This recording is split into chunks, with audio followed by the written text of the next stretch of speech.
Chapter लाया हूं आपके लिए, ट्रायल बैलेंस। बहुत इजी चैप्टर है ट्रायल बैलेंस। आप देखेंगे ट्रायल बैलेंस में केवल डेबिट और क्रेडिट देखना पड़ता है। अब ये डेबिट और क्रेडिट है क्या चीज, इसके बारे में थोड़ा सा पढ़ लेते हैं और देखते हैं। कहता trial balance is a statement. सबसे पहले तो ये कि हमारा ट्रायल बैलेंस जो होता है वो की स्टेटमेंट होती है। अब क्या कहता है, prepare with the debit and credit. जो हम प्रिपेयर करते हैं डेबिट और क्रेडिट की किसी चीज से बैलेंस है। और ये बैलेंस कहां से आते हैं, जो आप लेजर अकाउंट बनाते थे। सबसे पहले आपने बनाई जर्नल एंट्री, जर्नल एंट्री के बाद आप क्या बनाते थे, लेजर अकाउंट। अब लेजर अकाउंटों के जब आप आंसर निकालते हैं तो वो आंसर कभी तो क्रेडिट साइड में आते हैं, कभी डेबिट साइड में आते हैं। जब डेबिट में आते हैं तो आप उसे क्रेडिट में ट्रांसफर करते हैं, और जब क्रेडिट में आते हैं तो आप पहली तारीख को उसे डेबिट में ट्रांसफर करते हैं। तो वो जो आंसर निकल कर आते हैं आपके, उन आंसरों के बेस पर ही, डेबिट और क्रेडिट के बैलेंस पर ही हम क्या करते हैं, वो वेरीफाई करते हैं। क्या वेरीफाई करते हैं कि आपकी अर्थमेटिकल एक्यूरेंसी क्या है, कि आपका जो टोटल निकल के आ रहा है वो टोटल क्या निकल के आया। उसी के बेस के ऊपर हम क्या बनाते हैं, ट्रायल बैलेंस।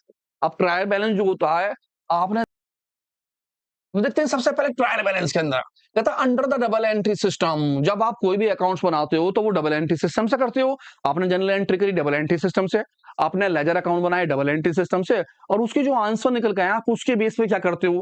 कहता है under double entry system every transaction, जितनी भी ट्रांजेक्शन होती है हम उसके दो अकाउंट्स देते थे।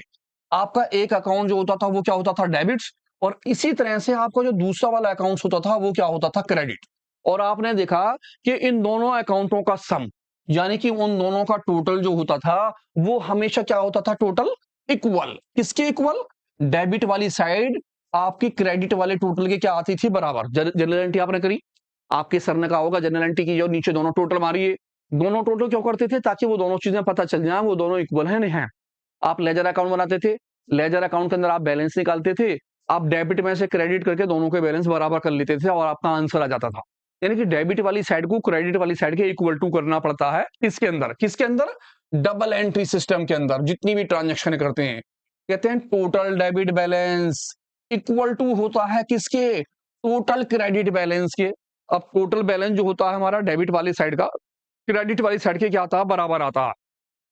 कहता 10 टू साइड, ये जो दो साइड होती हैं, इन्हीं दो साइडों को हम क्या बोलते हैं, ट्रायल बैलेंस। यानी कि ट्रायल बैलेंस आपके इन बैलेंसों को टैली करता है। वो ये काम करता है कि आपका जो डेबिट वाला काम हुआ है वो क्रेडिट वाले काम के बराबर है या नहीं है। टैली करने के लिए ट्रायल बैलेंस बनाते हैं हम। तो ट्रायल बैलेंस जो होता है उसमें कौन कौन सी चीज आती है। आपने पीछे अकाउंट इक्वेशन पढ़ी, आपने देखा अकाउंट इक्वेशन में जब आप बैलेंस शीट बनाते थे तो बैलेंस शीट के अंदर आप क्या लिखते थे, एसेट्स, लायबिलिटी और कैपिटल। अब जब हम ट्रायल बैलेंस बनाते तो इसमें कौन कौन सी चीज